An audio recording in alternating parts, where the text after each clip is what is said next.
Olá, nesta segunda parte da conversa com o linguista Marco Neves, continuamos a nossa viagem pela história das línguas e agora finalmente até ao português. Falámos sobre como o latim se foi transformando e dando lugar às línguas ibéricas, mas como estas também foram influenciadas por línguas que já existiam na península antes do latim. Falámos sobre um tema incontornável no que toca à nossa língua, os erros, o que está bem dito, o que está mal dito, podemos dizer, não podemos dizer, e sobre uma guerra, digamos assim, entre linguistas que opõe um lado mais, se quisermos, conservador a um lado mais liberal. Ou como o Marco diz, um lado mais prescritivo sobre o que devemos dizer e não dizer ao utilizar a língua portuguesa, e aqueles que são mais descritivos e tendem a ir com a opinião maioritária e o uso maioritário da língua. Falámos sobre outro tema incontornável, o acordo ortográfico. Falámos sobre outro tema incontornável, o novo acordo ortográfico.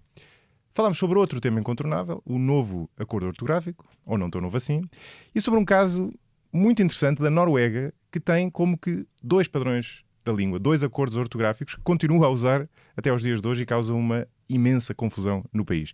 E falámos de outras línguas próximas da nossa, como o galego, o crioulo cabo-verdiano e, claro, o português do Brasil, com o qual continuamos a ter uma relação às vezes próxima, às vezes distante, e uma língua em relação à qual o Marco tem uma visão muito interessante, mesmo no final do episódio. Espero que gostem. Voltamos, como sempre, daqui a 2 semanas com um novo convidado. Até lá.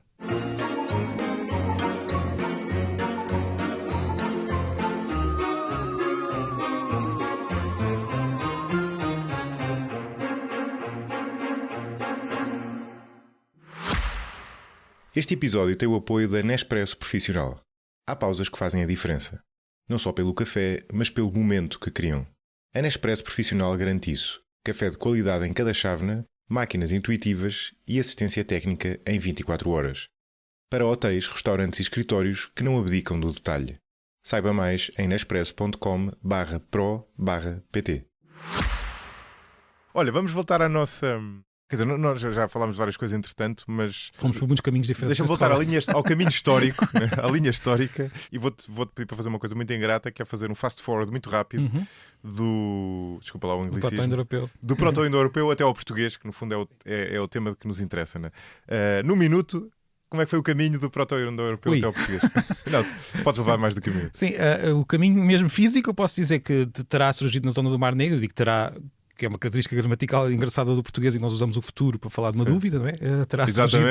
Terá surgido ali na zona do Mar Negro. Houve portanto, estes povos expandiram-se, alguns deles foram para a zona onde é hoje os Alpes e começaram portanto, estamos a falar de um processo que demora muito tempo, não é? Várias gerações. Quando chegam à zona dos Alpes, falam aquilo que hoje nós chamamos de proto-itálico, e depois, digamos que invadiram. E aqui a palavra invadiram não é significativa, ou seja, expandiram-se para a Península Itálica, onde criaram várias línguas que foram usadas em conjunto com línguas que já lá estavam. Por exemplo, uma delas que já lá estava é o etrusco, que teve uma certa importância por causa da escrita, mas depois houve várias línguas que vieram deste proto-itálico. Uma delas foi desenvolvida na zona do Lácio, não é? Da zona do Lácio. Esta acabou por ser chamada latim, acabou também por substituir as outras, começou a substituir as outras, foi assumida como a língua do Império, que se expandiu, como nós sabemos, para territórios muito, muito alargados. Chegou à zona que eles chamariam Hispânia, a Espanha, chegou à zona do noroeste da Espanha relativamente tarde, ou seja, demorou algum tempo. Isto pode ser significativo porque quer dizer que as línguas que lá estavam duraram mais tempo e podem ter tido mais, digamos, influência. Estamos aqui numa área muito especulativa, porque é muito difícil saber o que é que a real relação entre as línguas anteriores e o latim. Não temos assim dados tão concretos quanto isso. Mas a verdade é que o latim que foi assumido na zona do noroeste da Espanha, certamente que ficou com palavras que já cá estavam, portanto, algumas características. É provável que as línguas anteriores tenham levado a que este latim tenha logo começado a ser falado de forma um pouco diferente dos outros sítios, o que é natural, todas as línguas são assim. Portanto, o latim era falado com sotaques diferentes, com palavras diferentes em zonas diferentes do Império, tanto que uma pessoa que falasse latim da Espanha era vista como uma pessoa da Espanha em Roma. Portanto, tinha sotaque claramente hispânico. Sim. Ora, nesta zona do noroeste, depois do fim do Império Romano, o latim continua a ser falado. Os visigodos, os povos germânicos, assumiram o latim, portanto não nos impuseram aqui nenhuma língua. Algumas das línguas vieram dessas línguas germânicas, algumas palavras, peço desculpa, e ficaram por cá. Todo o povo da Península Ibérica falava latim e continua a falar latim. Tivemos a conquista muçulmana, que trouxeram o árabe, mas o árabe não ficou como língua. Quando os muçulmanos foram embora, deixaram cá palavras, mas o árabe saiu. Tanto que provavelmente a população continuou a falar latim, que nas zonas de domínio muçulmano é chamado tradicionalmente de muçárabe. Moçárabe é o latim falado nessas zonas.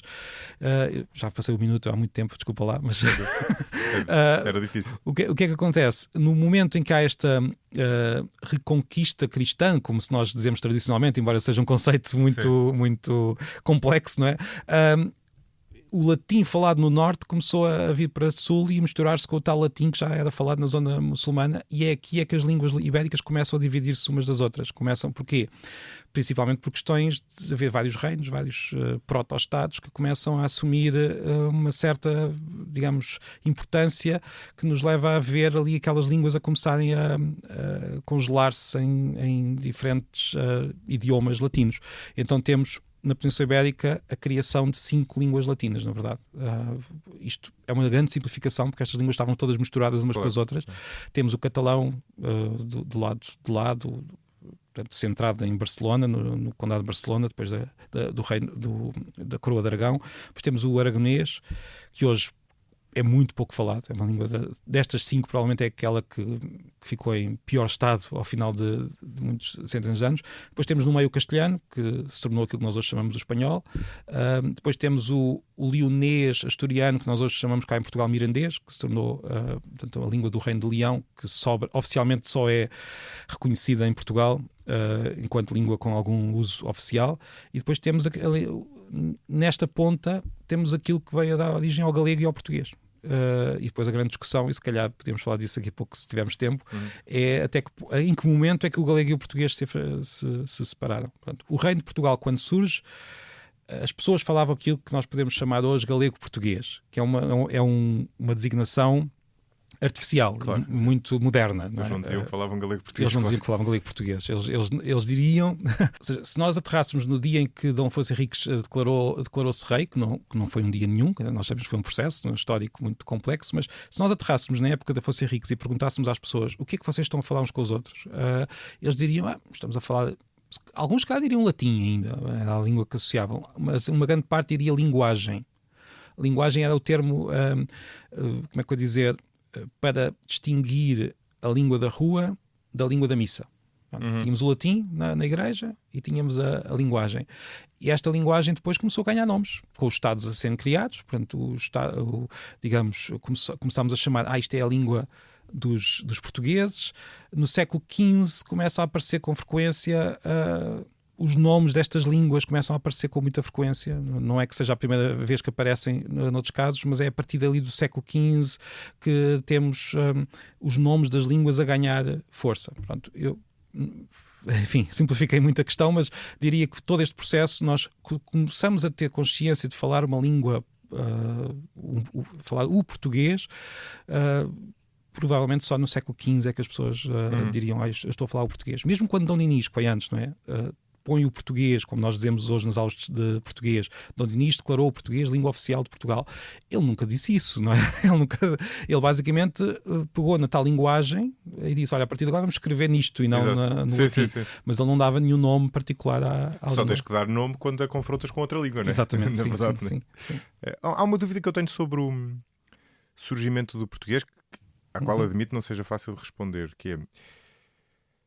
O português, e falamos, e agora vou falar apenas desse português do século XV, porque depois também levou outras influências do espanhol, do francês e agora mais recentemente do inglês, mas esse português, chamemos-lhe original, ao momento em que ele aparece enquanto língua, tem o que nós podemos dizer uma base ou uma maior influência do latim, e depois, mas é esse latim misturado com línguas pré-romanas que existiam cá, que nós não sabemos bem quais são, depois o que os visigodos trouxeram, o que os árabes trouxeram e... ainda diria eu, aquela componente aleatória de que nós falámos há bocado. Sem dúvida.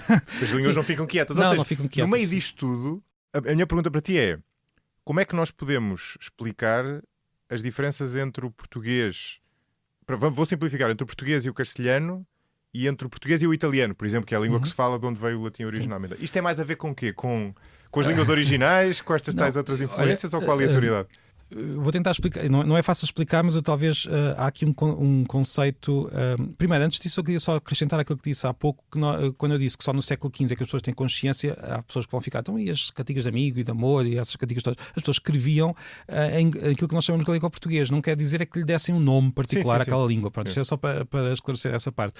Agora, em relação ao que estás a dizer, isto explica-se com um conceito linguístico que eu acho muito, muito curioso, mas que é muito difícil de explicar, porque nós vivemos numa época em que temos países, né, Estados, e normalmente associamos uma língua a um Estado. Nós sabemos que as coisas não são assim, que a Espanha tem mais línguas, mas lá por trás nós temos esta ideia que cada povo tem uma língua. Pronto, cada mesmo povo que não seja um Estado, é uma povo, região desse país. Não é? Mas agora, se andássemos 700 ou 800 anos para trás no tempo e aterrássemos onde se falava latim anteriormente, o que nós encontrávamos não era cada povo uma língua, não era isso. O que encontrávamos era algo que ainda lá está, mas que é mais difícil de ver, que é o que se chama um contínuo dialetal. Ou seja, se eu partisse da zona do Porto, vamos imaginar, porque estamos a falar de uma época em que se calhar Lisboa ainda tínhamos o árabe ali por cima, do Porto, e fosse andando para Oriente, para Leste, devagarinho, e fosse ouvindo as pessoas, não ia encontrar uma fronteira. Ou seja, eu ia até à Roménia, ou que é hoje a Roménia, e iria encontrar mudanças muito graduais. Ou seja, chegava a um determinado ponto, imaginemos, vindo do Porto, chegava à zona atrás dos montes, começava a ouvir palavras que nós hoje associaríamos, isto é o que vai dar ao mirandês depois, mas não há ali um momento, não havia ali um ponto em que é tudo uma questão de frequências, ou seja, há palavras que de repente começam a ser mais frequentes, até ali a um determinado ponto as pessoas diziam lua, e a partir ali de determinada região muitas das pessoas começavam a dizer luna, mas não havia ali um momento, portanto era tudo muito, muito gradual. Isto tem que ver, portanto, a tua pergunta na verdade é por que razão é que cada aldeia falava de maneira diferente? não era que cada povo falasse de maneira diferente. Por que razão é que a aldeia do lado não falava exatamente da maneira da aldeia? Mas a minha pergunta até, o que estás a dizer é verdade, não é? Mas depois houve um padrão que se impôs, sim, não é? Mas essa questão, mas antes disso, a questão do contínuo. Porquê é que era diferente?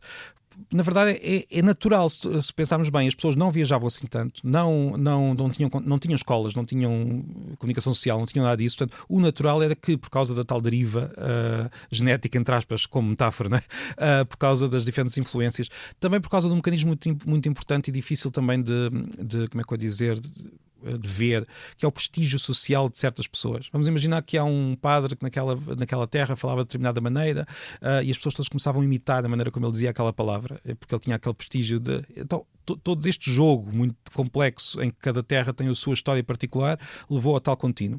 E depois chegamos àquilo que estavas a dizer. Há um momento em que cada povo começa a padronizar a sua língua primeiro de forma mais ou menos orgânica, porque também por uma questão de prestígio, começamos a ouvir mais certas pessoas e falamos mais com essas pessoas, e depois, a partir principalmente da Revolução Francesa, de forma consciente. Os Estados decidem, não, vamos ter de escolher aqui uma língua destas todas que temos e vamos começar a usar esta língua como língua do Estado, porque senão isto vai ser muito confuso. É muito discutível se isto foi bom ou mau, para dizer a verdade.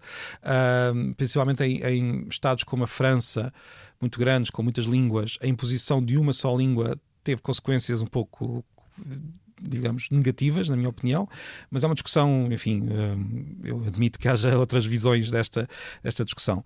Portanto, a partir do momento em que chegamos ao Estado, escolhe uma língua em particular, escolhe uma forma dessa língua, há pessoas que dizem, para simplificar, é a língua da capital. Nem sempre, pode não ser da capital. Portanto, é a língua que tem, é a forma de falar que tem prestígio. As escolas começam a transmitir esta forma, na escrita, a comunicação social começa a transmitir esta forma e começamos a ter esta ideia de que há uma língua nacional, não é? Que tem a determinada forma, que deve ser espalhada pelo Estado, e é aí que estas diferenças, estavas a dizer, começam a ser marcadas. É aí. Porque de repente temos o italiano com determinadas características, temos o francês com outras características, temos o espanhol com outras características. Porquê? Porque a forma particular como aquelas línguas se cristalizaram foi buscar características de determinados pontos que estavam afastados uns dos outros. E só para que isto seja mais claro, há línguas italianas, e vou dizer línguas de propósito, porque o facto de usarmos dialeto é apenas decorrente desta escolha, não é? Portanto, sim, uma que foi escolhida é a língua. Sim, exatamente. E as outras não foram escolhidas, são dialetos. Linguisticamente é a mesma coisa, portanto, não são uma não é melhor que a outra. Há línguas da Itália onde o plural se faz com o S, como em português. ou seja, as palavras acabam com S. E outras línguas em que é a mudança da vogal. Por acaso calhou que o italiano padrão fosse baseado nessas. Só para dizer que até a Itália nós vemos certos pontos onde estamos mais próximos em certos aspectos de Portugal. Portanto, isto para dizer que esse contínuo sempre existiu, continua a existir, está tapado pelas línguas nacionais. Não sei se isto respondeu à pergunta. Sim, vou-te fazer uma pergunta que é uma variante dessa, talvez mais interessante. Nós conseguimos dizer alguma coisa sobre palavras das línguas pré-romanas? Sabemos que existiam, sabemos que há algumas palavras que virão dessas línguas. Portanto, que línguas pré-romanas é que temos? Temos línguas não indo-europeias, como o basco. Temos língua e outros, a língua ibérica. Portanto, havia uma língua no sul da Península Ibérica que há quem diga que está, ou seja, há estudiosos que consideram que está relacionada com o basco, mas não se tem a certeza absoluta. Há algumas inscrições, são muito poucas, não dá para... Depois temos línguas célticas, nós chamamos as línguas celtas, que são línguas indo-europeias de outro grupo. Não é? O lusitano é uma língua é possível que seja celta, é indo-europeia, sem qualquer dúvida, mas não se tem exatamente a certeza se é celta ou não. Isto porquê? Porque as inscrições são muito poucas. Nós temos muito poucos vestígios destas línguas. Claro. Não conseguimos ter muitas certezas quando as inscrições são tão poucas. Mas sabemos que existiam. Depois temos o que é que temos? Temos palavras que são ibéricas, que não existem noutras línguas latinas, que terão vindo dessas línguas. Um caso é o manteiga, mantequilha em espanhol, nas outras línguas é outra coisa completamente diferente. Portanto, aí temos, provavelmente, manteiga vem de língua anteriores. Temos palavras de origem basca. Tudo indica, embora eu conheça pessoas que não concordam com o que eu vou dizer a seguir, mas tudo indica que a palavra esquerda vem do basco, que é esquer. Depois temos a esquerra em catalão, temos esquerda em castelhano, temos esquerda em português, e depois, quando saltamos os Pirineus, já é outra coisa completamente diferente.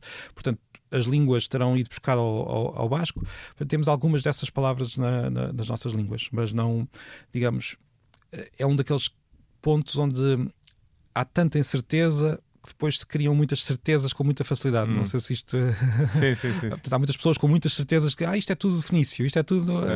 É muito difícil. Temos muito poucas... Se puder abrir só um parênteses, há um caso muito curioso de uma inscrição que foi descoberta em 2014 no Palácio de Cuculim, em Lisboa, uma lápide funerária que hoje está exposta no hotel, no mesmo sítio onde foi descoberta, que é provavelmente uma das inscrições mais antigas que conhecemos aqui na nossa zona. É uma inscrição que está... Portanto, nós também temos a escrita do Sudoeste, por exemplo, inscrições muito antigas, mas aí não conseguimos perceber bem que língua é aquela. Agora, nesta inscrição, nós temos uma inscrição em fenício, o que é muito curioso. É a primeira vez que temos o fenício, e temos uma inscrição que diz... Que andaram por cá antes dos romanos. Exatamente, que andaram por cá bem antes dos romanos. Fenícios, gregos e cartagineses. Exatamente, como nós damos na escola. Mas é verdade que nós sabíamos que os fenícios estavam cá, mas temos muito poucos vestígios concretos da sua... E este é um dos mais claros. E temos uma lápide funerária, uma lápide de tal dimensão que os arqueólogos que descobriram dizem que é muito pouco provável que tenha vindo de outro sítio. Portanto, foi criada ali, porque seria estranho trazê-la de outro sítio tendo em conta a sua dimensão. E esta lápide diz o Adbar, filho de Ibadar. Pronto, isto são dois nomes escritos em sistema fenício, sistema de escrita fenício, dois nomes que têm sons muito característicos daquilo que nós conhecemos dessas línguas anteriores. Portanto, isto são dois nomes de duas pessoas que falavam essas tais línguas anteriores, mas que escreviam em fenício. Ou seja, as pessoas assumiram a língua fenícia. Eu só digo isto e faço este parênteses porque é engraçado pensar que são dois nomes com aproximadamente 2.700 anos, de duas pessoas que falariam essas tais línguas que nós não conhecemos, infelizmente, mas que já cá viviam na zona de Lisboa e que já cá estavam há muito tempo. Sim. Seria interessante tentar, com métodos desses, como os que foram usados para reconstruir o proto-indo-europeu, tentar reconstruir esse passado. Por exemplo, uma pergunta gira ao qual obviamente não é possível responder totalmente, não, mas que até podia dar um vídeo giro teu, não sei se já fizeste, seria: qual é a palavra mais antiga do português? Não é a palavra mais antiga do português, no fundo, qual é a palavra que está há mais tempo na Ibéria, não é? No fundo... ou também podíamos perguntar isto: quais são as palavras mais antigas que têm características que nós sabemos que são portuguesas? Não sei se isto faz sentido. Ou seja, vou tentar responder tem que ser uma palavra como manteiga, não é? Ou seja, que estava cá antes do latim. Né? Sim, mas mesmo as palavras latinas, nós podemos responder manteiga. Nós sabemos que manteiga estava cá antes do latim. Essa é uma boa palavra. E é uma palavra antiga. Há muitas palavras de origem celta que passaram pelo latim e que são palavras portuguesas porque vieram do latim. Portanto, essas não valem. Exato. O que vale são palavras como manteiga. E de facto temos esse é um exemplo. Mas também posso dizer que há palavras que mudaram muito cedo e que depois ficaram assim e que não mudaram mais. Não sei se isto faz sentido. Sim. Uma delas é lua. Por exemplo, lua, tínhamos lua, passou para lua e depois passou para... Ou seja, tínhamos luna, lua e depois lua. Caiu aquele som no meio, que é uma queda muito típica do português e do galego. Aliás, Fernando Venâncio, que já falámos aqui hoje, até diz que é o momento em que o dominó começa a cair e a nossa língua começa a ter características, no tal contínuo, aquilo que se falava aqui começa a ter características muito próprias. Quando cai o N. Né? Sim, as pessoas viriam de leste, chegavam aqui a uma certa zona, e pá, o que é que se passa? O que é que estes estão aqui? Porque é que estes estão sempre a deixar cair estes dois sons? E lua, ficou lua e depois ficou assim. Portanto, quando nós encontramos uma palavra em que caiu o N, como lua, ou como, por exemplo, a palavra cor, que era color, depois passou para cor e depois cor, estas palavras mudaram numa fase muito, digamos, primitiva, entre aspas, não é primitiva no mau sentido, da língua, e depois ficaram congeladas com esse... É a tendência também para a simplificação das palavras, não é? Aqui, como estávamos a conversar há pouco, a simplificação não é inevitável. O que há aqui, provavelmente, e aqui digo eu a minha perspectiva, ou seja, o que é que acontece? Nós dizemos as gerações vão simplificando as línguas, mas o que acontece muitas vezes é que simplificam de um lado para complicar do outro. Por exemplo, o latim tinha casos, e que nós vemos isto como algo muito complexo, caíram os casos quase todos, mas digamos que reapareceram, entre aspas, ou melhor, fomos complicar a parte das preposições. Nós agora temos de usar preposições de forma que eu diria até quase mais complicada de aprender do que os casos, se fosse uma pessoa estranha à nossa língua. Portanto, ficámos ali com uma complicação. Além disso, os casos não desapareceram, ficaram nos pronomes, isto para dizer que as simplificações de um lado... Claro, não, mas sim, eu percebo. O que eu estava a dizer, não sei se isto é verdade, mas... não é? Se tu fores olhar para aquelas tais palavras do proto-indo-europeu, portanto, que estão cá há milhares de anos, são quase todas palavras pequenas. Portanto, tudo indica que quando uma palavra se torna curta... É possível, embora nós também tínhamos... isto são processos, às vezes, lá está, de destapa os pés para tapar a cabeça. Por exemplo, o francês é uma língua que desbastou muitos sons, ou seja, o francês, nós fomos olhar só para a oralidade, não para a escrita. A escrita eles mantêm lá... O agosto, por exemplo, não é? Como? O agosto.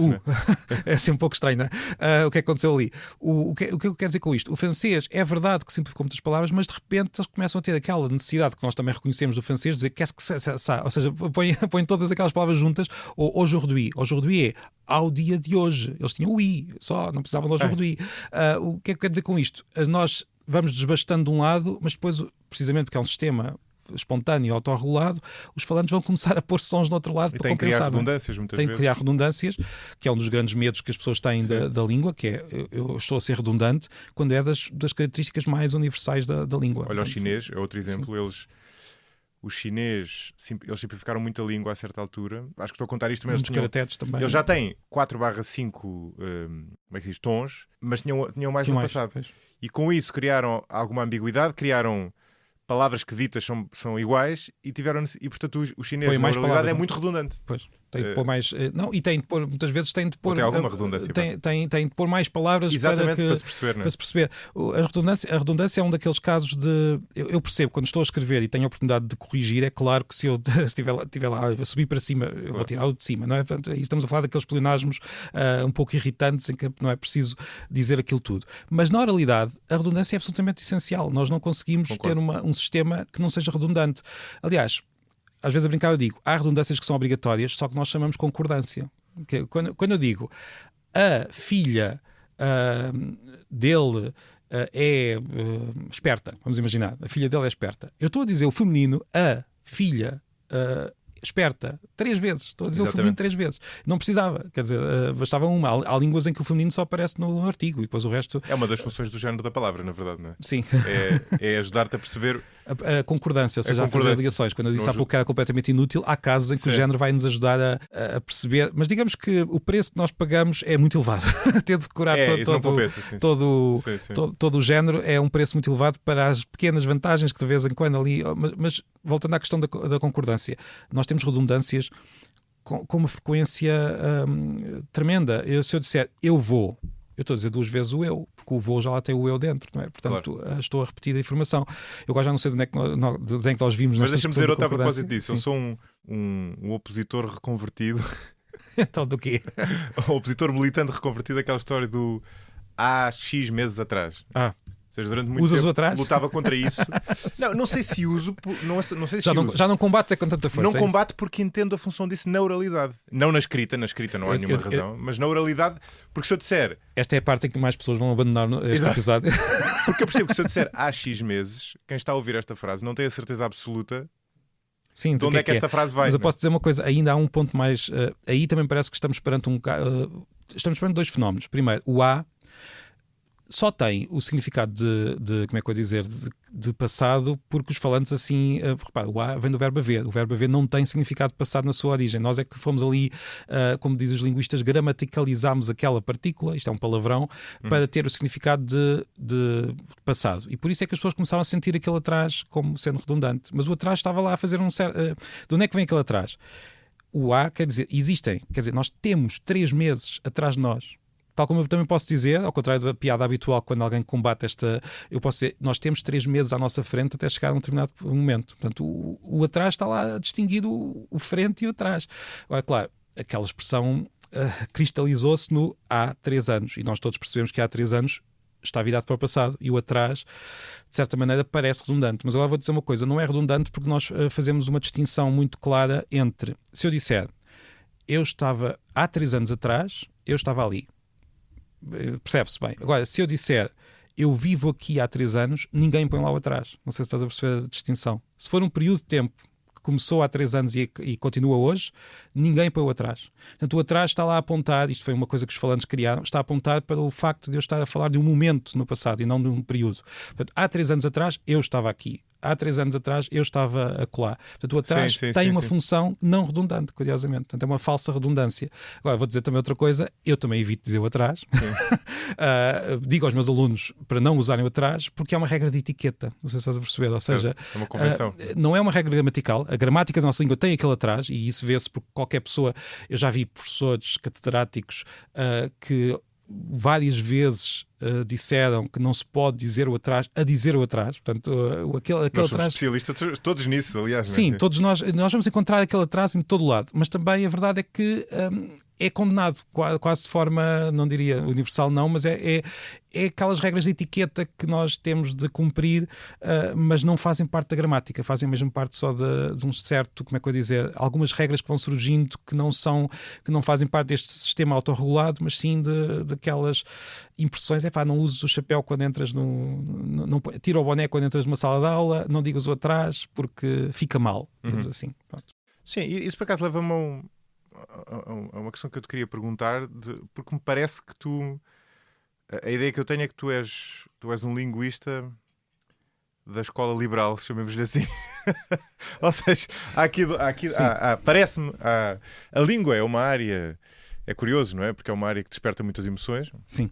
Por isso é que aliás, isso para além do teu talento explica o sucesso do teu programa e do que tu fazes nas redes sociais, né? Que é um tema que nos interessa imenso, porque é uma coisa que nós usamos diariamente e gostamos de saber o que está certo e errado, e se podemos usar aquilo, não podemos usar aquilo, e os outros estão a falar bem, estão a falar mal, e qual é a história disto e daquilo.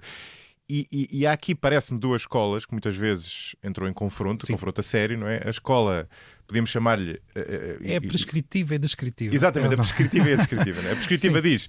Não, é assim? Tem de se falar assim, vocês estão a usar este termo de maneira errada, isto não significa etimologicamente isso, esta combinação de palavras não faz sentido porque não tem lógica, induz em erro, né? E a outra escola que diz, as pessoas falam assim, é como elas falam. Sim, eu diria que na verdade há 4 posições. É assim, há uma tradição gramatical de arrumação da língua, como nós estávamos a falar há pouco, em que há um padrão que vai sendo... O padrão não surge do nada, portanto, não é uma língua artificial, surge do uso. Sempre, ou seja, mesmo os mais... tradicionalmente, mesmo a tradição prescritiva não parte do nada, quer dizer, eles partem do uso continuado agora vão a escolher. Há pessoas que dizem auga, há pessoas que dizem água, então nós escolhemos água. Não, vamos deixar o auga não é a palavra correta, embora as pessoas sempre tenham dito auga por esse país fora, para dar um exemplo de... E normalmente o argumento para defender água é que... É mais próximo do original. Ou é mais próximo do original, ou é o que se tem usado... Mas às vezes é mesmo uma escolha. Portanto, o auga, sim, terá sido mais usado, mas o que quer dizer com isto é que estas pessoas, em geral, não partem do nada, partem das escolhas que temos a nossa... E essa tradição é muito antiga e eu gosto muito dessa tradição. Depois há a posição mais descritiva dos linguistas. Às vezes a mesma pessoa pode ter posições prescritivas enquanto trabalha como linguista descritivamente. Não sei se isto faz sentido. Ou seja, uma coisa é a pessoa enquanto cientista, outra coisa é a pessoa enquanto utilizador da língua. Certo. Mas não é o que eu queria dizer agora. Portanto, há esta visão mais prescritiva tradicional e que muitas vezes que olha para o uso da língua na escrita, vê quais é que foram, como estavas a dizer, a tendência é para ver o que é mais usado na escrita, o que é mais usado, e vamos então escolher aquilo. Há depois a posição mais linguística de tentar perceber o que é que de facto se usa no jornalismo, o que é que os jornalistas usam tradicionalmente. Então vamos, digamos, cristalizar estes. Se vires bem, não são muito diferentes. Aqui a única diferença entre estas duas tradições é para que textos é que estão a olhar. Portanto, há alguns que estão a olhar mais para os textos literários, outros mais para os textos mais alargados dos jornalistas e da população em geral. Portanto, é mais uma questão de qual é que é o conjunto de textos que nós consideramos como base da nossa análise. Os linguistas depois também têm muito interesse em saber o que é que acontece na oralidade, o que é que acontece em várias regiões. Não estão tão preocupados em definir um conjunto de regras que possa ser transmitido de forma fácil para todos. Portanto, temos aqui, eu diria, perspectivas diferentes que não são necessariamente antagónicas. Portanto, estão a dizer coisas... Agora, o que há é outras duas posições extremas em que basicamente são... Tu trabalhas com o espírito crítico, provavelmente consegues até dizer isto de forma mais clara do que é que eu estou a referir, que são o fantasma da outra posição. Ou seja, de um lado as pessoas pensam que os linguistas dizem que tudo vale, que é o que cada um quiser escrever. Sim. E acabou-se. Os linguistas como tu, no caso, não é? Sim, exatamente. Quando não é isso que está a acontecer. O que está a acontecer aqui é nós estamos a olhar para aquilo que é usado na prática pelos falantes ao longo de muito tempo.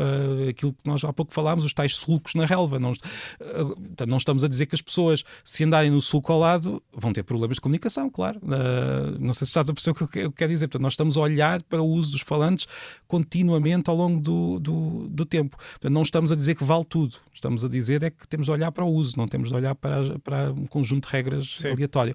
Agora, também há posições extremas do outro lado em que tenta-se chegar a conclusões sobre a língua com base principalmente em, como é que eu ia dizer... preferências pessoais. Isso acontece também muito ao longo da história e no inglês, então, por exemplo, há casos no inglês em que uma preferência pessoal do século XVIII levou a uma condenação contínua do split infinitive, por exemplo. Que aquilo, não sei, nem sequer tem lógica, porque é que se vai condenar aquilo, mas tornou-se quase uma espécie de... Já agora explica o que é, não é? Meter uma palavra entre o verbo. O famoso é o do Star Trek, to boldly go. Durante muito tempo condenou-se o pôr o boldly ali no meio, tinha de ser to go boldly. Porquê? A única razão que se vê aqui é que no latim o infinitivo é só uma palavra nas línguas latinas. Então houve ali um gramático inglês, que agora não me recordo do nome, mas ele está identificado. Sim, eu já vi essa história. Que considerou que se no latim é assim, no inglês também tem de ser. E, portanto, não podemos partir do infinitivo. Isto criou uma tendência tão forte que ainda hoje há pessoas que consideram que partir o infinitivo no inglês é algo muito feio. E depois vem sempre com a justificação. É feio, mas é feio porque foi-lhe dito continuamente que é feio. Porque, na verdade, quer dizer, to go boldly é pior do que to boldly go. Digo eu. Boldly go é mais poético. É mais poético, mas pronto. Há vários casos no inglês. No português também há alguns casos o atraso, eu acho que é um exemplo, só que neste caso eu diria que a regra de etiqueta é tão forte que mais vale seguir a regra. Há casos também de regras de preferências pessoais que depois de repente são confundidas com sermos rigorosos na língua, que não é isso que está a acontecer. Historicamente, eu diria que quando nós queremos impor um número de preferências pessoais, acabamos por complicar ainda mais as coisas, porque de repente temos o gramático que disse isto, o outro que disse aquilo, e de repente temos regras antagónicas que se torna tudo muito mais complicado, quando temos uma base bastante sólida para olhar, que é o uso continuado dos falantes quando estão a escrever. Agora, esse uso continuado, como eu disse há pouco, podemos discutir. Será que vamos incluir os textos jornalísticos? Será que vamos olhar só para a literatura? Será que vamos definir o nosso corpus de análise só para textos do século XIX? Isso já é uma discussão interessante, mas estamos longe destas regras. Agora, claro, como também todos nós sabemos, nós gostamos muito da língua e também gostamos muito de conflito, não é? E então é muito fácil começarmos todos aos gritos uns com os outros sobre o que é uma regra, o que é que devíamos dizer ou devíamos fazer. Devo dizer que há uma exceção para toda esta questão da língua ser criada organicamente ao longo do tempo, que é a ortografia. A ortografia é, digamos, definida por lei. Depois temos a discussão do acordo ortográfico que eu preferia não... Eu ia falar disso como exemplo, mas já lá vou. Mas o que eu quero dizer é que a ortografia pode, de facto, ser definida de cima para baixo. Não é uma coisa um pouco diferente, porque a ortografia é um pormenor gráfico, não é... eu sei que muitas pessoas ficarão chocadas por me ouvir dizer isto, mas a ortografia está muito longe de ser realmente importante para aquilo que a língua é. E se quiserem uma prova, os nossos grandes escritores não ligavam muito à ortografia, ou seja, não estava definida, quer dizer, se eles vivessem hoje ligariam, atenção, não estou a dizer que Vassa Queiroz vivesse na nossa época ou se Camões vivesse na nossa época, que eles dariam erros ortográficos, não é isso. O conceito não era algo importante na época e por isso, se nós consideramos que aquilo que Vassa Queiroz faz, que Camões faz, como é que eu dizer, é muito válido, temos de perceber que a ortografia é ali um pormenor que temos de aprender, vivemos numa sociedade em que isso é importante, mas que está muito longe de ser o centro da língua. Quer dizer, o centro da língua é tudo aquilo que estamos a falar desde há algum tempo. O exemplo do acordo é interessante apenas pelo seguinte, eu acho que os debates mais acesos, mais aguerridos, até mais violentos em certo sentido que eu já vi na vida, foram sobre o acordo ortográfico. Aliás, alguns estão no YouTube. Sim, é verdade. Eu posso dizer uma coisa. Os galegos têm uma grande discussão ortográfica, uma discussão que tem que ver, digamos, com bases mais fundamentadas do que a base do... Eu já chego ao acordo. Isto é para começar um bocadinho longe, mas força. Os galegos têm uma discussão ortográfica, lá está, que depois também tem implicações que não são só ortográficas, no caso da Galiza. O que acontece? O galego é uma língua tão antiga como o português, não é? Tem a mesma origem que o português, desenvolveu-se na mesma zona que o português. Alguns galegos consideram que ainda é a mesma língua. Ou seja, que o galego está tão próximo do português que o galego deveria tentar reintegrar-se na grande comunidade de povos que falam português. Neste caso, no caso deles, com um nome diferente. Eles chamam-se reintegracionistas. Portanto, são pessoas que consideram que o galego se separou artificialmente de um conjunto de povos e deveria se reintegrar neste conjunto. A maior parte dos galegos a maior parte não é reintegracionista. Portanto, o governo galego considera, por exemplo, oficialmente o galego é considerado uma língua separada do português, embora muito próxima. A própria Real Academia Galega diz que quando há uma palavra portuguesa ela pode ser importada porque estamos a falar de um sistema próximo, mas consideram que o galego e o português são línguas separadas. Isto teve implicações nos anos 80, quando o galego foi padronizado para ser usado no governo da Galiza. Houve uma grande discussão entre estes dois lados. E ganhou o lado que, digamos, os reintegracionistas chamam isolacionista. Portanto, o lado que acha que o galego é uma língua isolada, que não é a mesma língua que o português. Os isolacionistas, ou os oficialistas, para usar outro termo, usam uma ortografia com enha, portanto, o N com o til em cima, a espanhola, né? Usam uma série de soluções ortográficas que aproximam o galego do castelhano e que afastam o galego do português. Os reintegracionistas usam uma série de opções gráficas que aproximam o galego do português e que tornam, aliás, um texto galego quase indistinguível de um português, a não ser o vocabulário que às vezes é um pouco diferente, a construção.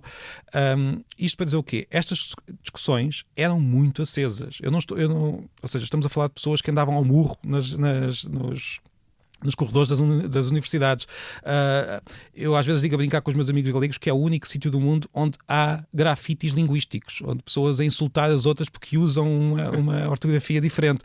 É muito intenso mesmo, com calor tremendo, depois com implicações políticas também. Os reintegracionistas estão mais virados para o nacionalismo galego, embora essa ligação já tenha sido mais forte. Portanto, enfim, isto para dizer o quê? Quando eu começo a ver as discussões sobre o acordo ortográfico tão intensas como estás a dizer, eu uma vez disse a brincar, nós estávamos com a inveja dos galegos. Nós tínhamos de encontrar uma forma de conseguir ter uma discussão tão acesa como os galegos têm.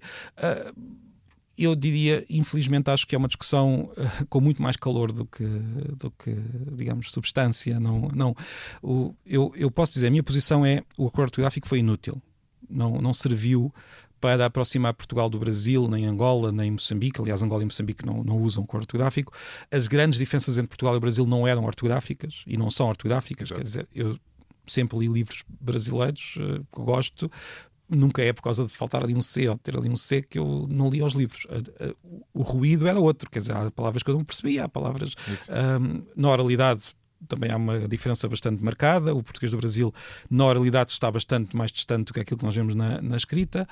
Portanto, o acordo, quanto a mim, foi inútil, até porque foi imposto numa altura em que a população já sabia toda escrever, não é? Enquanto que as reformas ortográficas feitas em 1911, a grande reforma, que foi a grande reforma, aliás, a de 1911 é a grande reforma da ortografia. Todas as outras são pequenas alterações a essa reforma. Essa foi feita numa altura em que, quer dizer, quantas pessoas é que sabiam escrever em Portugal? Seriam uns 20% da população em 1911. Sim. É menos. Quase exagerando um pouco, as pessoas que sabiam escrever podiam-se fechar todas numa sala e decidir o que é que... Estou a exagerar, claro, mas podiam decidir o que é que vamos fazer. Depois do acordo ortográfico, estamos a falar de uma sociedade que já tinha as taxas de alfabetismo a chegar aos 100%, felizmente. Não tinham chegado ainda, mas estavam perto. Em que qualquer alteração àquilo que as pessoas tinham aprendido com muita dificuldade na escola deveria ser feita com uma razão muito forte. Não sei se... Sim, eu estou a perceber. Então eu acho que o grande problema do acordo foi mesmo a inutilidade do acordo. Além disso, tem questões técnicas que de facto estão, digamos...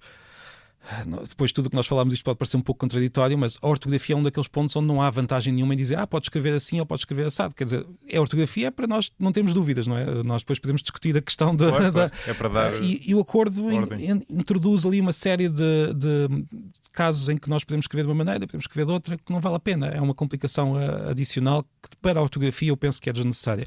Portanto, eu sou pessoalmente contra o acordo ortográfico, mas devo dizer que a discussão é tão feia e às vezes os argumentos são tão extremados. Sim, é quase identitário, não é? É muito identitário. Muitas das posições contra o acordo são feitas de maneira que parece que é algo contra o Brasil.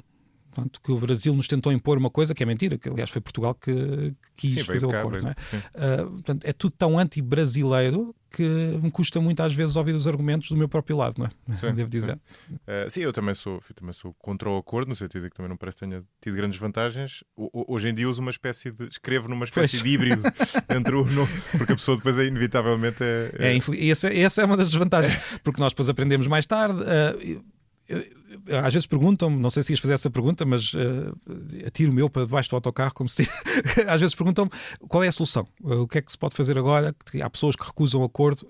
Eu diria, assim, com o tempo a passar, e isto pode custar muito às pessoas que são contra o acordo, mas com o tempo a passar o acordo vai ficar, claro. Não é? Se não houver nada que mude alguma coisa, não é?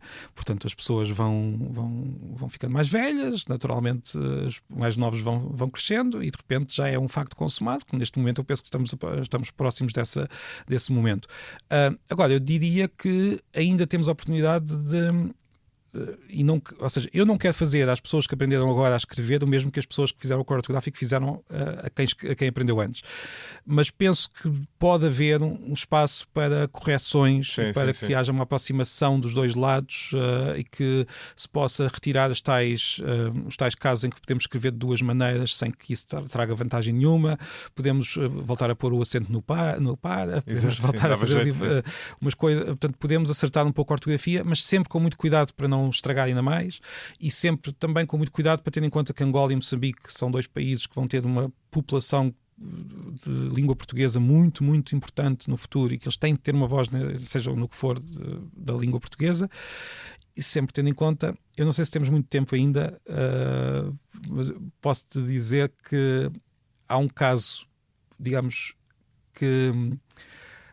mostra o que é que pode acontecer quando o governo tenta mexer muito na língua, que é o caso da Noruega. Não sei se conhece o que aconteceu na Noruega. A Noruega é um bom exemplo nos aspectos e um mau exemplo noutros aspectos no que toca ao planeamento linguístico, que é quando o Estado decide, olha, vou mexer na língua, vou impor uma língua, vou fazer.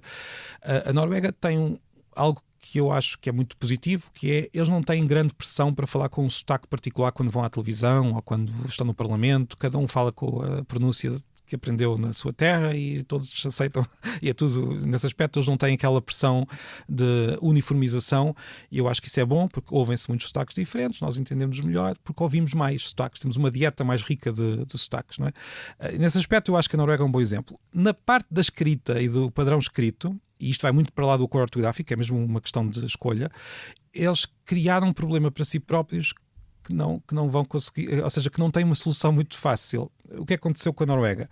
Eu acho dos casos mais fascinantes da intervenção, digamos, falhada.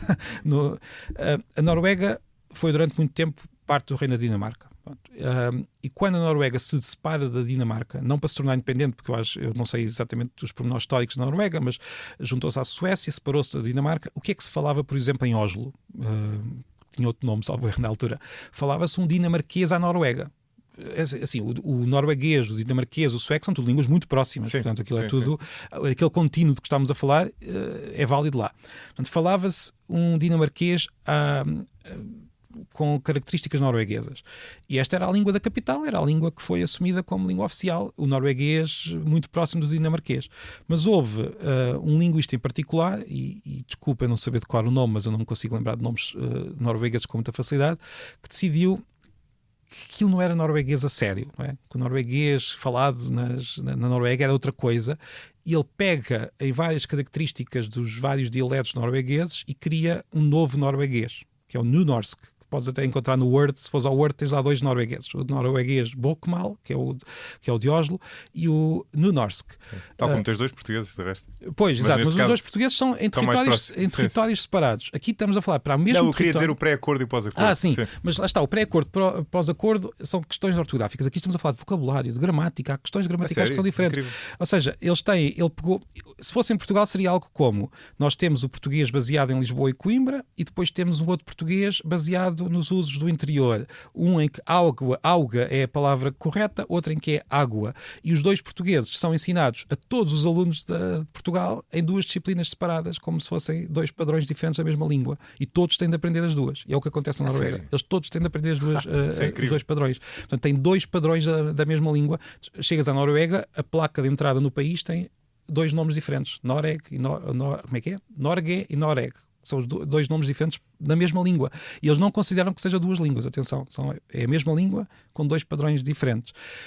O governo sempre achou isto um problema. Quer dizer, é um estranho. Quer dizer, nós nas escolas temos de dar duas vezes a mesma língua. Então começaram a fazer reformas para aproximar os dois padrões um do outro. Isto correu pessimamente. A certa altura já tinham uns 6 padrões. Havia pessoas que aceitavam o padrão do Nynorsk mais próximo do Bokmål, outros que aceitavam...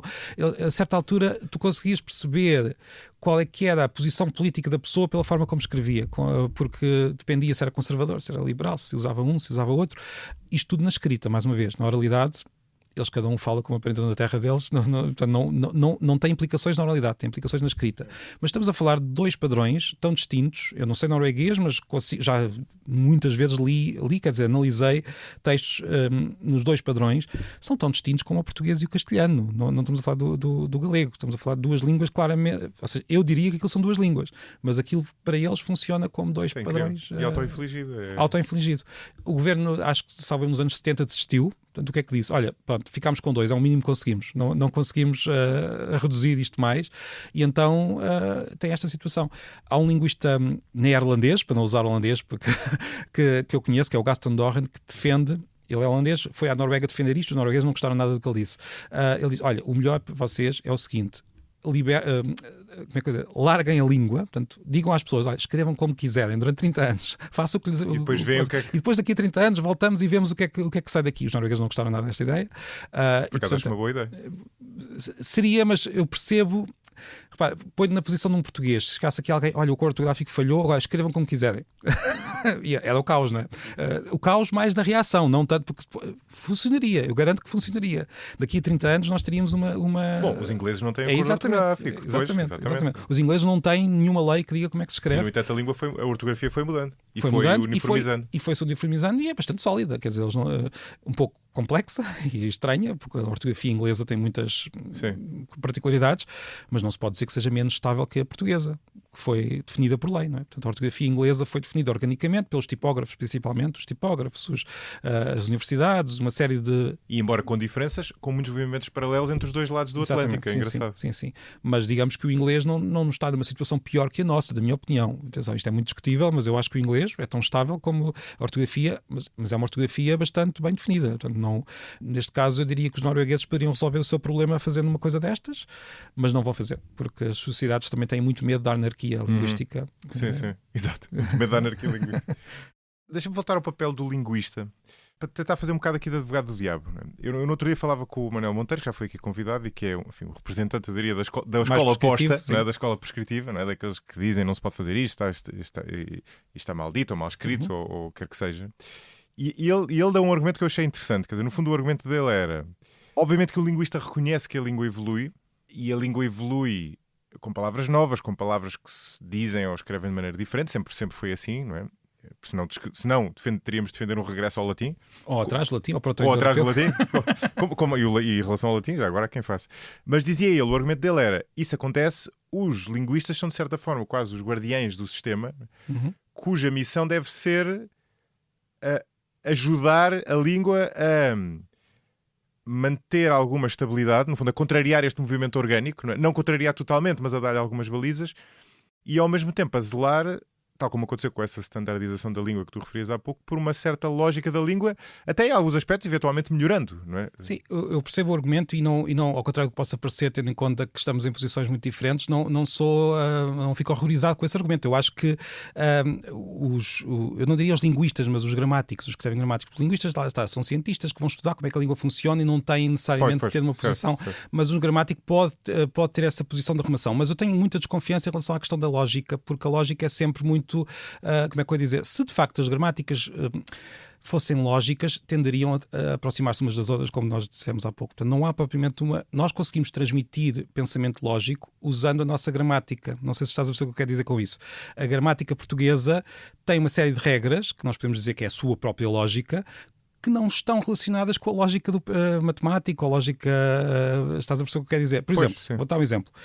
Nós dizemos não há nada.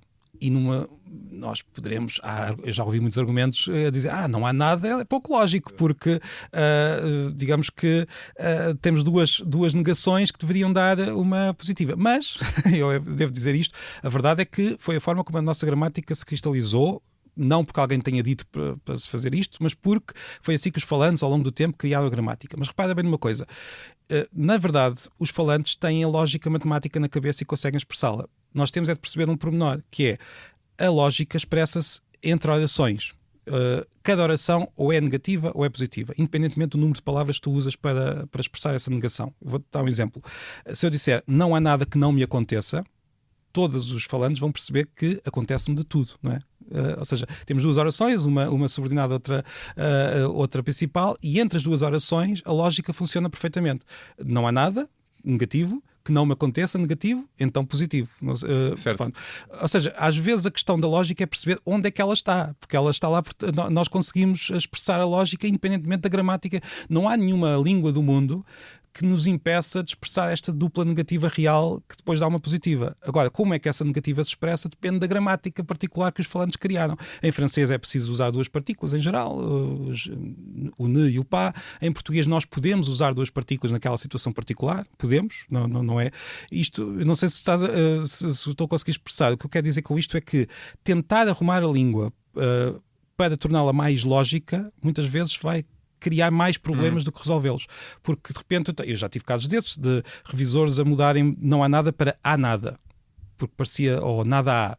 Não era aquilo que eu queria dizer. Portanto, estão a intervir demasiado na língua. Certo. Estão a intervir demasiado na língua. Estão a mudar o significado. E estão a mudar subtilmente ali a forma. Portanto, eu penso que esta necessidade ou melhor, isso que estavas a descrever, essa posição que estavas a descrever, vem de um medo de que a língua não se autorregule. Quando, na verdade, a língua autorregula-se. Ou seja, o sistema, se o deixares à solta, vamos imaginar, eu não quero também depois ser interpretado como estando a defender aquilo que eu vou dizer agora. Portanto, imagina que tu tiras todos os dicionários, todas as gramáticas, todos os professores de português da sociedade. Eu não estou a defender isso, como é óbvio. Eu seria contra os meus próprios interesses defender isso. Será que o português ia perder as regras? Não ia perder as regras. Ia continuar a ter regras de português. Não seriam talvez aquelas que os professores diriam, mas continuaria a ser um sistema autorregulado, continuava a ser um sistema que permitiria, como é que eu dizer, expressar tudo o que nós... Permitiria as pessoas expressarem-se, criar arte, criar os Lusíadas. Os Lusíadas não precisaram de gramática para serem criados. Precisaram de latim e precisaram de muitas leituras, isso sim, mas não precisaram de alguém que dissesse como é que o português funcionava. Agora, qual é a vantagem de... Não. É verdade em relação ao português, mas o Camões dava muita atenção ao latim e até famosamente importou várias palavras, não sei se foi diretamente do latim ou do castelhano. Pois. Mas dava importância, mas o que quer dizer com isto é, ele não precisou que alguém arrumasse a gramática para conseguir escrever em português. Tal como também o latim, não foi necessário haver gramáticos latinos para que o latim existisse enquanto língua. Não sei se isto... Sim, claro. Ou seja... Mas a questão é, os gramáticos beneficiam a língua... Dando-lhe alguma ordem ou não? O que eu quero dizer, onde eu queria chegar é porque é que eu, depois de dizer isto, não digo então vamos eliminar todos os professores portugueses, isso não fazia sentido nenhum.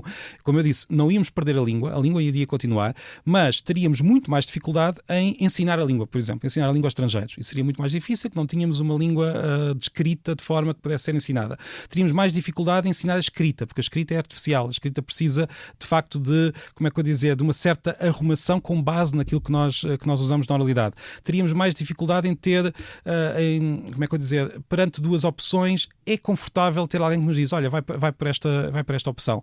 Mas eu tenho muito medo do excesso desta regulamentação da língua, que acaba por criar, por vezes, limitações tão fortes, com a desculpa de que estamos a salvar a língua, quando na verdade estamos... E é um objetivo muito legítimo, estamos a padronizá-la, mas não quer dizer que os outros usos sejam piores do que, ou menos lógicos, ou que devam ser, devam ser eliminados. Se nós, de repente, conseguíssemos escolher ter uma sociedade que toda seguia as regras do português padrão, nós íamos ficar com uma língua mais pobre, mais difícil de criar literatura, ou seja, em que todos tinham a mesma pronúncia, todos tinham a mesma... Eu também estarei a exagerar na posição de padronização, não sei se concordas, mas eu acho que temos de ter um padrão que convive bem com a variedade. E às vezes até com o risco e com algum erro que vai sempre acontecer. Temos de ter alguém que descreve o padrão, que até pode fazer propostas, mas que, se estiver numa posição de que só aquilo é que é válido, pode acabar por prejudicar mais a língua do que de outra maneira. E a língua, e não é só questão da variedade, a língua evolui, é muito difícil dizer, é muito difícil destrinçar o que é que da evolução é aleatório e o que é que tem uma causa. E aqui a causa é a utilidade, não é? Mas a língua evolui também porque nós absorvemos palavras, expressões, formas gramaticais que nos são mais úteis. Não é? Sim. Agora, deixa-me dar casos concretos. Não é? O que um linguista ou gramático ou o que quer que seja dirá é, por exemplo, hoje em dia houve uma altura em que entraram muitas palavras do castelhano, depois do francês, hoje em dia entram palavras do inglês. Não é? Palavras como realizar, no sentido de apercebi-me de qualquer coisa. Há várias. Eventualmente, por exemplo. Eventualmente era o que eu ia dizer. Palavras como eventualmente, no sentido de ao que a certo ponto vai acontecer, não é?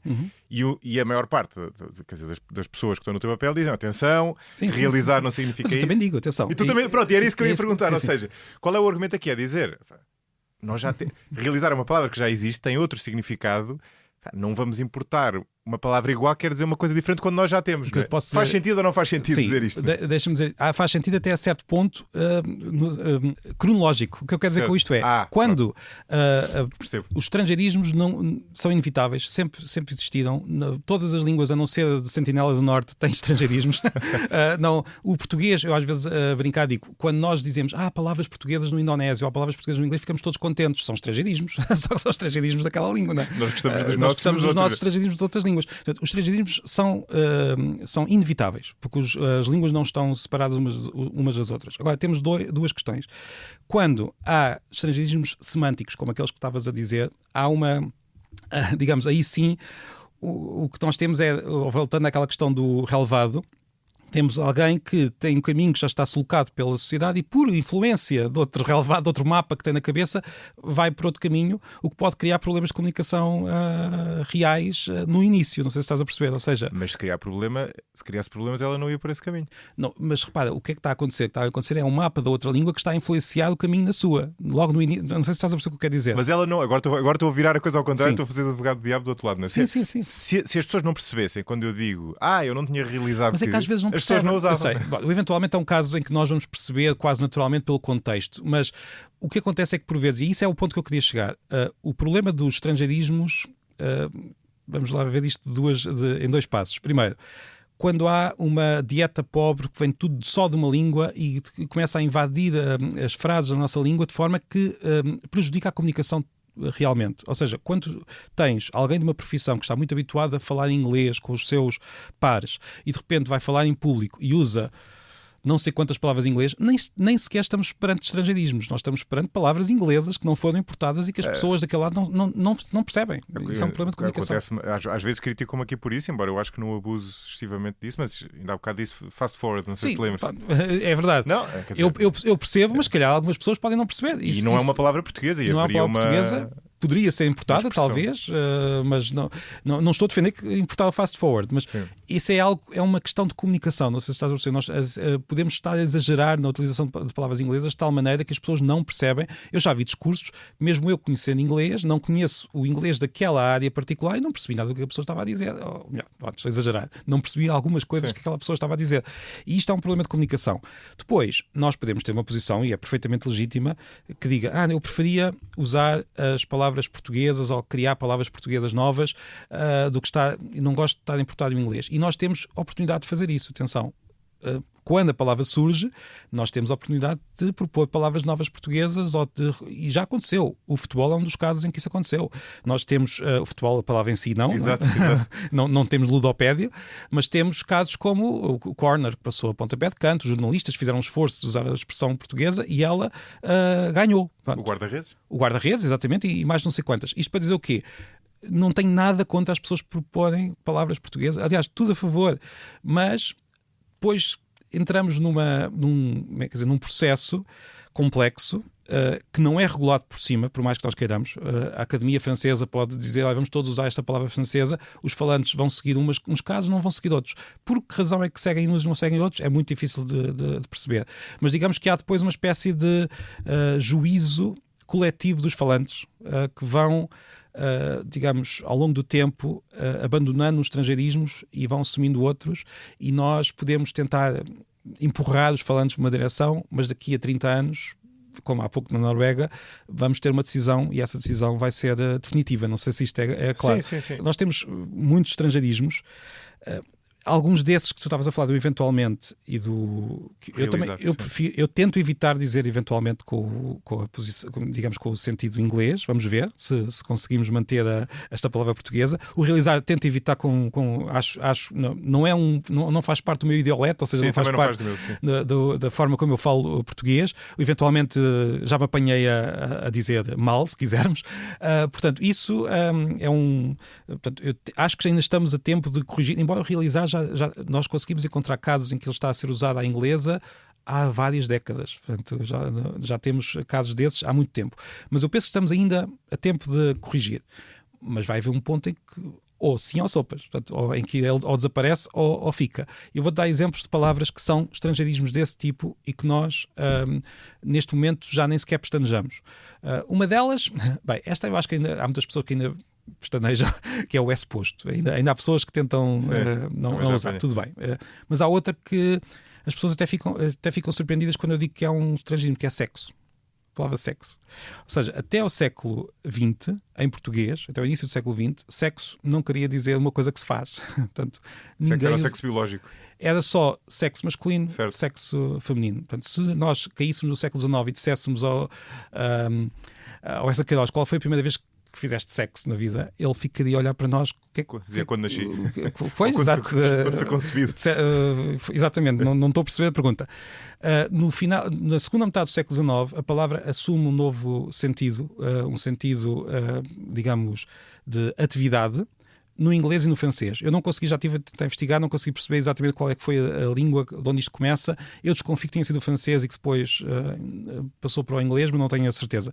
Mas só começam a aparecer casos em que sexo tem este sentido entre os finais do século XIX e o início do século XX, em inglês e em francês.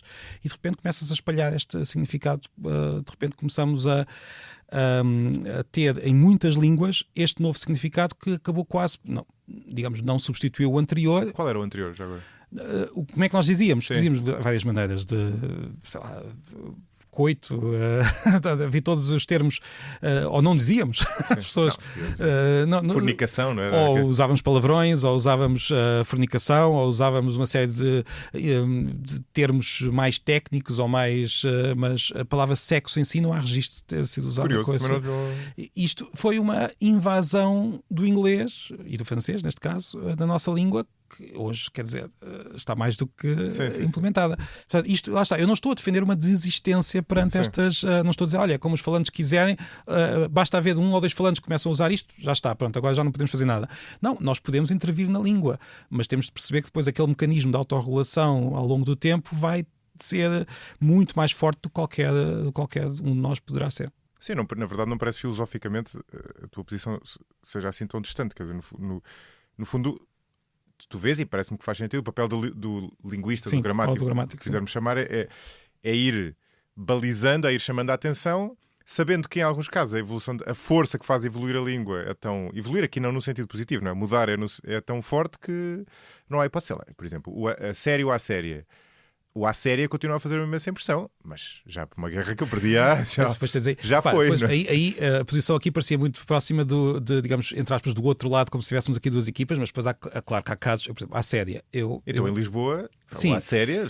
Isso é uma analogia com à grande, à francesa, à portuguesa, à séria. E eu posso não gostar, posso gostar, isso depois também é a nossa posição pessoal. Meio estética às vezes. Mas só para dizer que é um facto, e aqui eu vou assumir, que perante o fenómeno linguístico, quer dizer, há pessoas que se interessam mais pela parte da arrumação, há outras pessoas que se interessam mais pela parte de todo do borbulhar, como eu chamo às vezes, da língua, que depois tem de ser arrumada, e isso, cada um tem os seus interesses. Eu interesso-me mais pelo borbulhar, mas aceito perfeitamente que a parte que eu também já publiquei gramáticas, portanto eu não sou nada contra as gramáticas. É uma questão às vezes de diferenças de atitude, mais do que propriamente grandes diferenças filosóficas, como poderá parecer quando estamos a tentar falar destas questões de fora, não é? Na verdade, quase todas as grandes diferenças filosóficas que nós formos escavar lá por baixo têm aspectos mais subjetivos de personalidade. Claro, de personalidade, de interesse enfim, somos todos diferentes. A parte filosofia é a patine que nós exatamente, damos. É a justificação para os nossos gostos. Exatamente. Patine, essa é do francês, não é? Essa é outra. Olha, deixa-me só dizer que os francesismos é um tema que eu acho muito interessante, porque nós temos muitos francesismos. Hoje já não nos queixamos deles porque já não incomodam, porque já estão decididos e agora já não há novos, não é? Mas temos alguns casos curiosos de palavras que vieram do inglês, eu vou dar só um exemplo, e que nós achamos que vêm do francês por algum motivo, que é o caso de glamour, que é uma palavra que vem do inglês e que nós damos-lhe uma patine francesa. Pois é. E é glamour, que vem do glamour. E nós, em Portugal, demos-lhe a volta e dizemos à francesa por algum motivo. Mas pronto, é um pormenor. Não sabia dessa, pois essa é curioso. Essa é muito boa. Olha, a nossa conversa vai longa e eu estou com aqueles dilemas que às vezes me acontecem, em boas conversas, que tenho aqui vários temas e não dá para todos. Deixa-me falar de uma coisa que está... tem um bom ponto com o que estávamos a falar agora, desta normatividade em relação à língua. Há países como Portugal em que nós temos isto, não é? A língua vai vivendo e depois há pessoas que vão defendendo um cânon, não é? E que muitas vezes tem diferenças face ao que está a acontecer, ao que é usado já pela maioria das pessoas. E depois há países em que existem mesmo 2 línguas, e tu tens uma língua que é a língua erudita, digamos assim, e que as pessoas aprendem na escola, e depois a língua do dia-a-dia, não é? Há vários casos, Cabo Verde. Eu ia falar de Cabo Verde. Tu no livro falas dos países árabes, eu não sabia disso, é muito curioso, que eles continuam a aprender o árabe clássico. Padrão. Sim, é um árabe clássico, digamos... não é o árabe clássico, quer dizer, não é um árabe baseado no árabe clássico, um pouco é o que eles chamam árabe padrão moderno. Portanto, mas era como se nós aprendêssemos um latim padrão atualizado, moderno. Um latim atualizado. Como se nós aprendêssemos o latim da igreja, que na verdade Não é o latim clássico, não é? Exato, é o latim alterado pela Igreja ao longo dos séculos. A comparação é essa. Quando eu digo aqui o latim da Igreja, em comparação com o árabe, devemos dizer, porque eu já vi muitas pessoas aqui neste erro, nós associamos muito o árabe ao Islão, mas o árabe também é uma das línguas do catolicismo, por exemplo. Eu sei que isto parece um pormenor caído do céu, mas eu já tive pessoas... Sim, há árabes cristãos. Exatamente, muitos. O árabe é uma etnia, não é uma religião. É muito estranho como é que há pessoas que continuam a achar que quando estamos a falar de língua árabe, estamos necessariamente a falar de uma religião em particular. Claro que o Islão dá muita importância ao árabe, porque é a língua em que foi escrito o Alcorão, mas há muitos cristãos árabes. Mas pronto, isto para dizer que sim, o árabe tem esta característica.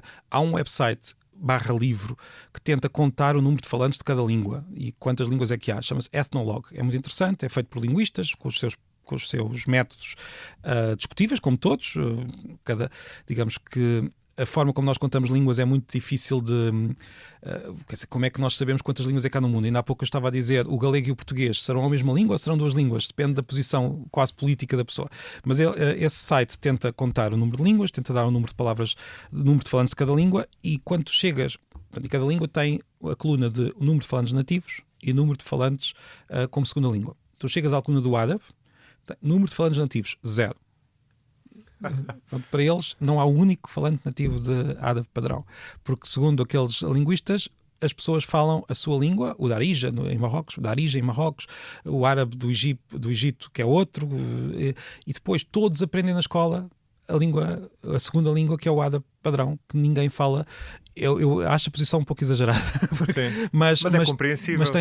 Mas tem lógica. Agora, claro, para os próprios falantes aquilo é a mesma língua de maneira diferente, só que a língua é mesmo muito distinta, quer dizer, estamos a falar de dois, e posso dar mais alguns exemplos. Portanto, depois é uma questão política se nós chamamos duas línguas ou se chamamos a mesma língua. Linguisticamente, o árabe padrão e o árabe falado em Marrocos são duas línguas diferentes, como o latim é diferente do português, por uma questão de passagem do tempo.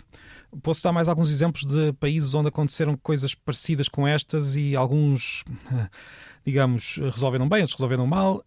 Por exemplo, o Luxemburgo. O Luxemburgo tinha uma situação destas em que o alemão funcionava como a língua, o alemão e o francês, não é? O francês, aliás, é mais usado.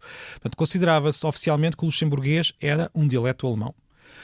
Um dialeto tão antigo como o alemão padrão. Já desde a Idade Média que existem pessoas a falar e a escrever coisas parecidas com aquilo que é os luxemburguês. Chegou-se a 1984, Luxemburgo disse, bem, não vale a pena continuar com esta ilusão, isto não é alemão, portanto, é uma língua própria, vamos a partir de agora chamar a isto língua, e passou a ser a língua oficial do Luxemburgo, é o luxemburguês, o francês e o alemão. Os suíços têm uma situação muito parecida, os suíços de língua alemã, em que tem o suíço-alemão, que é tão diferente do alemão padrão como o luxemburguês, mas nunca decidiram isso. Portanto, continuam a considerar politicamente que estão perante a mesma língua com duas formas. Uma forma mais oral, uma forma mais escrita, padronizada. Acontecem depois situações como um professor está a dar uma aula numa universidade suíça, fala em alemão padrão, chega ao corredor, fala com os mesmos alunos em suíço-alemão, que é tão diferente do alemão padrão como duas línguas latinas diferentes. Portanto, é uma situação muito peculiar, digamos assim. Temos também o caso de Cabo Verde. Antes de Cabo Verde, temos também o caso da Espanha.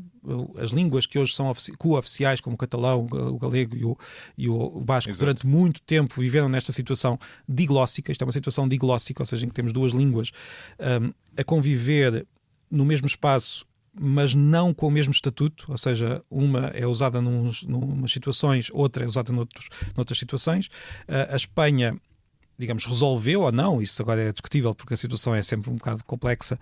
A Espanha deu estatuto oficial nas regiões, as outras línguas são hoje ensinadas nas escolas, estão na televisão.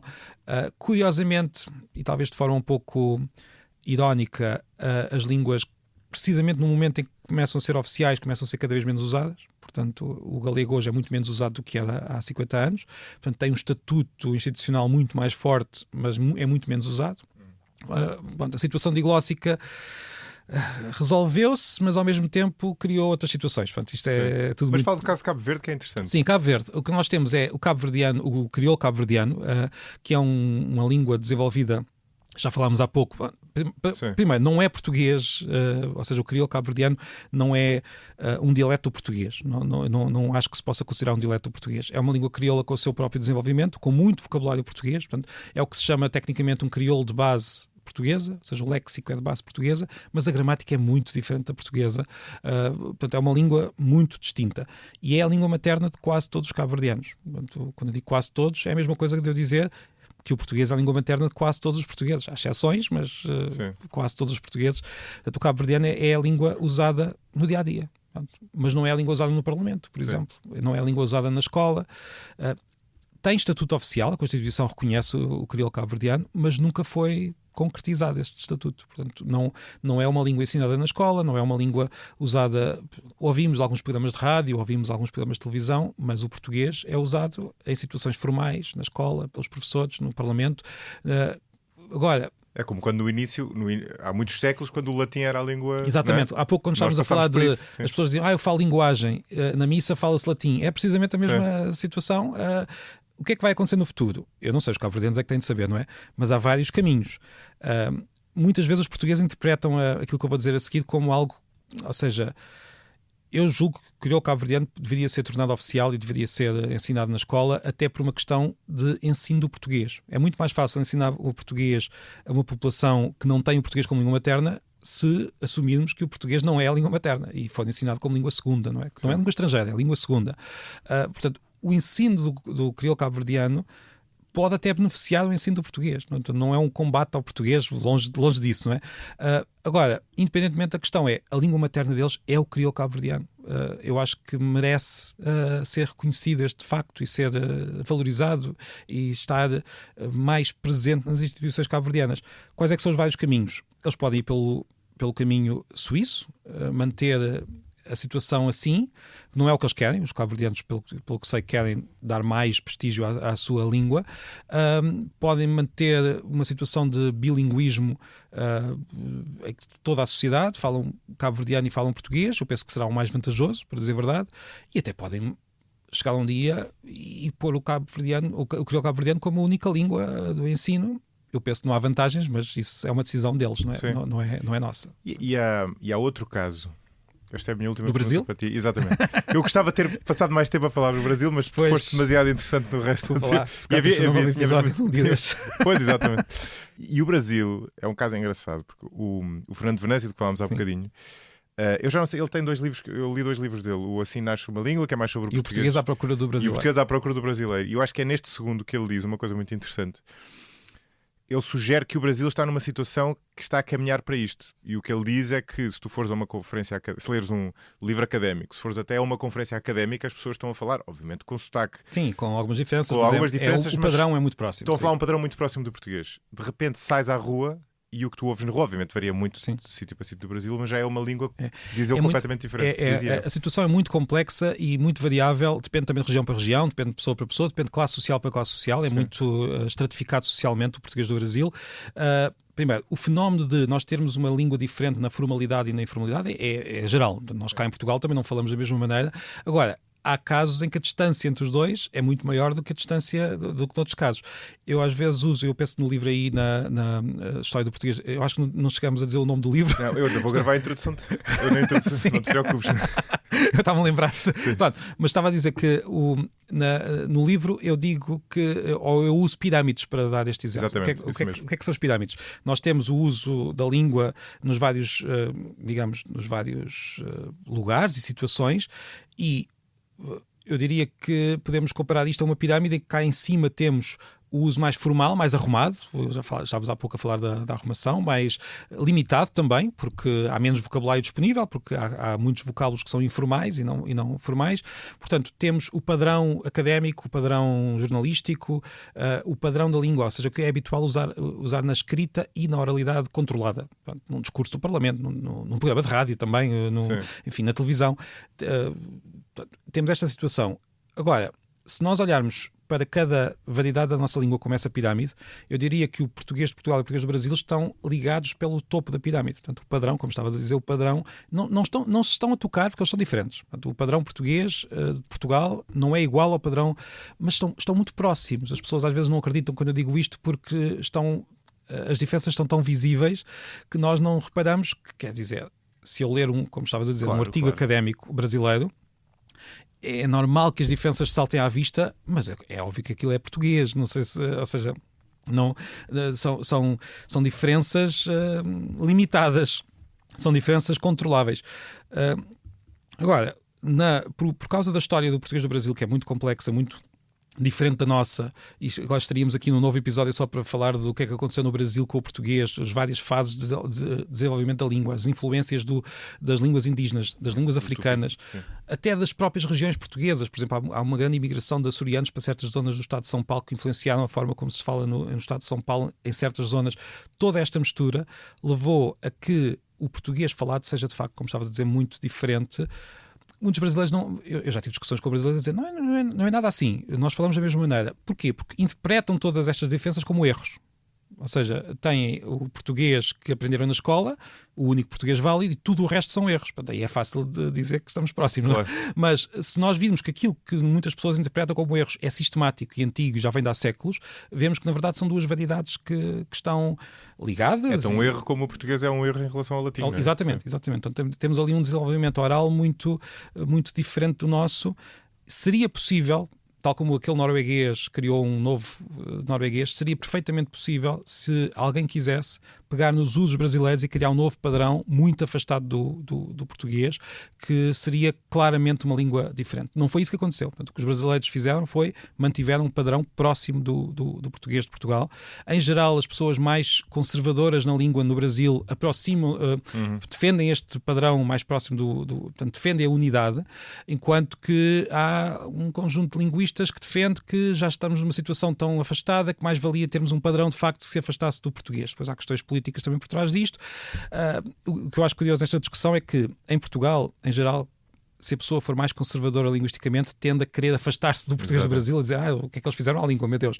E as pessoas mais abertas tendem a considerar que falamos a mesma língua. Abertas, eu sei que aqui parece uma... quer dizer... mais liberais, sabemos assim. Sim, pronto. Eu aqui nem quero estar a tomar posição, estou só aqui a descrever o que é que se passa. No Brasil é precisamente o contrário. Quanto mais conservador, mais próximos querem estar do padrão português, quanto mais liberais, se calhar mais próximos estarão da posição de que há uma língua, no futuro vai haver uma língua brasileira. Eu diria que a maior parte dos brasileiros, a grande maioria, quando lhe perguntamos, quando perguntamos a um brasileiro que língua é que tu falas, ele vai dizer, ele vai logo achar que nós estamos a falar português de Portugal, não é? Ele vai dizer português do Brasil, se calhar, se quiser especificar, mas a resposta, o que está na Constituição é a língua oficial do Brasil é português, e já lá está há mais tempo do que na Constituição portuguesa, curiosamente. A Constituição portuguesa só tem esta indicação em 2001, foi em 2001 que nós pusemos o português na Constituição. Os brasileiros já desde 88, portanto já estão há mais tempo. Portanto, é uma questão que não continua a ser muito, como é que eu ia dizer, muito secundária. A maior parte dos brasileiros não pensa nisto. O Fernando Venâncio defendia que as diferenças já são de tal ordem que vai ser inevitável, segundo ele, vai ser inevitável que o português de Portugal e o português do Brasil se afastem e que mais tarde ou mais cedo eles vão declarar que a língua é diferente. São eles que têm de declarar, não somos nós, porque nós temos o nome da língua português, não podemos fazer nada quanto a isso. A minha posição já foi mais próxima da de Fernando Venâncio. Neste momento eu considero que não é inevitável. Portanto, não estou a dizer que... Acho que é provável, mas não é inevitável, porque temos mecanismos de comunicação que, havendo interesse de parte a parte, podemos manter no padrão, até porque lá está, há a possibilidade de intervir no padrão. E permite a comunicação. Aliás, o inglês do Reino Unido e o inglês dos Estados Unidos têm mantido uma distância, mas que... paralela. Que eu acho que é uma distância que não tem aumentado, porque precisamente há muita troca. Aquele estudo que há pouco estávamos aqui a referir diz que o português do Brasil e o português de Portugal estão-se a afastar ligeiramente. Muito ligeiramente. Mas era muito ligeiramente. E é na escrita. Na oralidade é outra questão. Mas esse estudo também diz que o castelhano da Argentina e o castelhano de Espanha estão-se a aproximar. Por isso é que eu acredito que não é inevitável. Não estavam a aproximar, desculpa corrigir-te, mas estou a ler. Estão iguais. Estão iguais, pronto. Não sei se num estudo mais talvez. alargado para o passado não estarão... mas pronto, iguais ou não, o que eu quero dizer é que o afastamento do português de Portugal e do português do Brasil não é inevitável. Não é inevitável. Tanto que o galego e o português, por exemplo, estão-se a aproximar ligeiramente. Ou seja, não é... Apesar das forças centrífugas na língua serem muito fortes, vivemos num mundo também por causa da padronização, por causa da comunicação, em que não é inevitável. Podemos ter um desenvolvimento paralelo do português de Portugal, do português do Brasil. Eu diria que neste momento eu também sinto muita tensão entre os dois lados, muitas discussões. Por isso eu continuo a achar que o provável é que se calhar daqui a 100 anos os brasileiros vão estar a dizer que a língua é diferente, mas tenho uma visão ligeiramente mais otimista do que a do Fernando, se considerarmos que é uma coisa boa mantermos essa unidade, porque considero que ainda podemos manter essa unidade a longo prazo. Bom, terminamos uma nota otimista. Sim, mais otimista. Obrigado. Marco, obrigadíssimo. Obrigado eu. Foi uma bela e longa conversa. Obrigado. Um abraço, obrigado. Este episódio teve a sonoplastia de Hugo Oliveira. Ouça e veja outros podcasts em expresso.pt e acompanhe-me em josemariapimentel.pt ou nas redes sociais. Até ao próximo episódio.